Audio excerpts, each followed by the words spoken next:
So I get asked from time to time, what are we going to prime? And there's a couple things to remember with prime. Prime is a verb and prime is a noun. And let's just address prime as the noun. So primers that we need for most homes in Prescott, we need to put a primer, specific product, on raw wood and a specific product typically on raw steel. So there's not a lot of raw steel here. It's mostly we're putting a specific primer on raw wood. Now we'll also use a full coat of primer on homes that are a little too far gone where the finish is really dried out, and those are only wood homes.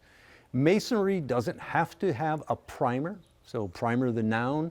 I've been painting since 1980, and even back then you could just put even the least expensive water-based paint on raw masonry. That was perfectly fine. Not saying you should do that, but that's all that's really needed for masonry.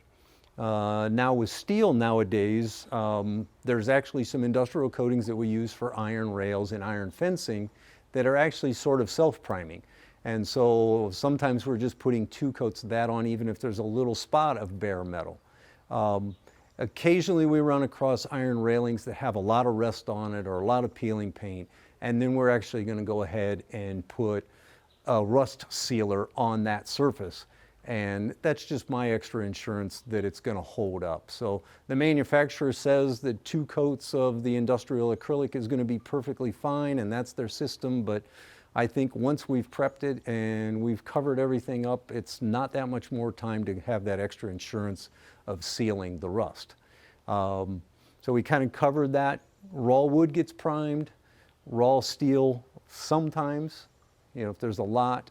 No need for a primer on masonry ever. Now there's some things that if you have brand new masonry stucco, they have products that are designed to go over that masonry stucco while the pH is really high, and that's a specific primer. But I think the better way to get around that is to let's get the pH lower on that stucco before we paint it, and not use that primer that's designed to go over hot stucco, but it really won't last long term. It'll get me through my warranty, but that doesn't do you any good if it starts to fade really quick in the future. So I'd rather let's rinse that stucco down more often and get the pH down, and then it's really ready for paint instead of doing a compromise.